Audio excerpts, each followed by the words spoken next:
que aconteceu com o pecado? Fazer aqui trazer aqui um pequeno comentário sobre a criação. Na criação, quando Deus cria a mulher, quais são as palavras que o homem diz para a mulher?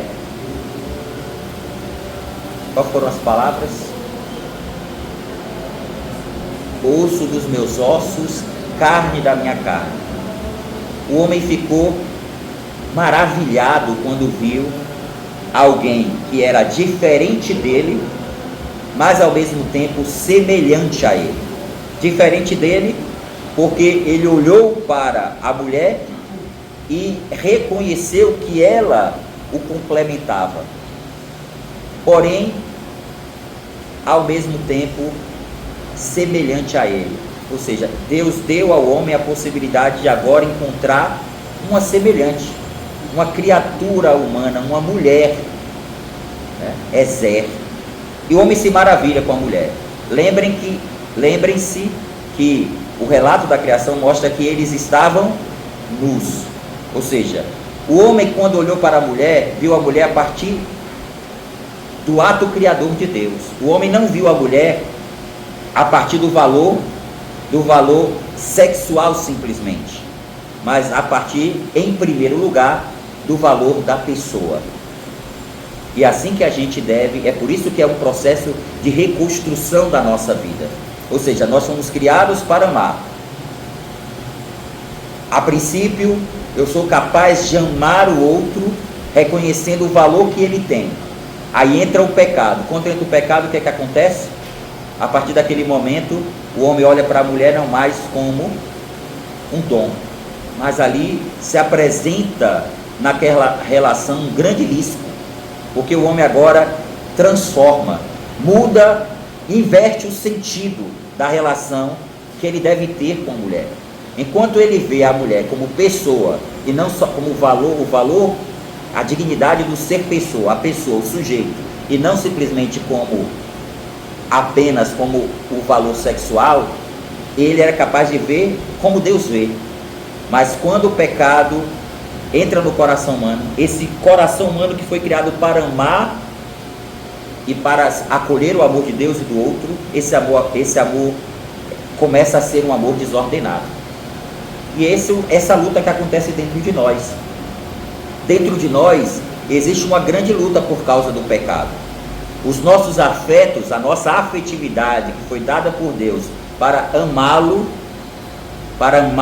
em primeiro lugar, e para amar a si mesmo e para amar o outro, começou a se desorganizar.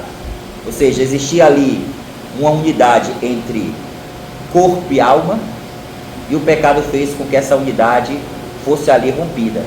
Agora o corpo não mais está submetido à alma. Agora não existe mais uma comunhão harmoniosa entre corpo e alma, a ponto do homem convergir para o verdadeiro sentido da vida dele, o amor de acordo com o coração de Deus. Agora essa desordem entre corpo e alma gera uma grande luta interior dentro de nós, e a gente muitas vezes se vê desordenado. Está dando para entender o que eu estou falando? Estou complicando? Está tranquilo, né? Então vejam, primeira coisa, a gente precisa viver um processo de educação para o amor. A gente tem que redescobrir o sentido da castidade que vocês escutaram ontem, porque o futuro de vocês tem a ver com isso. Hoje o cenário é terrível. Por quê? Porque primeiro, o pecado dentro de nós, e o pecado, lembrando que o que acontece fora de nós é na verdade algo que está acontecendo dentro de nós. No coração humano, essa desordem criou feridas muito profundas. Ou seja, você foi criado para amar, não foi isso? Foi criado para amar. E o que aconteceu a partir do pecado? Você começou agora a não mais ver o outro como um dom. Você que foi criado para ofertar a sua vida ao outro, seja sendo chamado ao celibato, como no meu caso, eu sou sacerdote, mas através do meu corpo eu faço um verdadeiro dom de si. Veja, aqui a afetividade como ela acontece em nós. Eu faço um verdadeiro dom do meu corpo para todas as pessoas.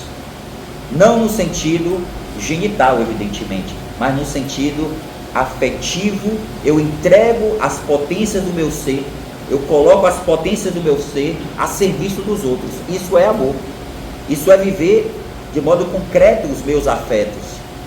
Isso é ordenar os meus afetos para o verdadeiro sentido da minha vida enquanto celibatário. Mas vocês, alguns de vocês serão chamados, uma grande parte de vocês, evidentemente, serão chamados ao matrimônio. E como vocês viverão o matrimônio? Colocando o afeto a partir dessa mesma dinâmica. Dom de si. Eu me relaciono com o outro não para utilizar o outro para o proveito próprio. Não é para que o outro possa suprir as minhas carências, os meus afetos. Não. É, na verdade, fazer da minha vida dom de si. E isso, claro, tem um modo de atuar no namoro como um modo de atuar no casamento, né? No casamento existe uma dinâmica diferente. No namoro existe algo, e aí amanhã vocês vão ouvir falar sobre a questão do namoro, né? Mas esse caminho aqui é fundamental, de reconstrução. A castidade me ajudando nesse processo de viver corretamente os meus afetos.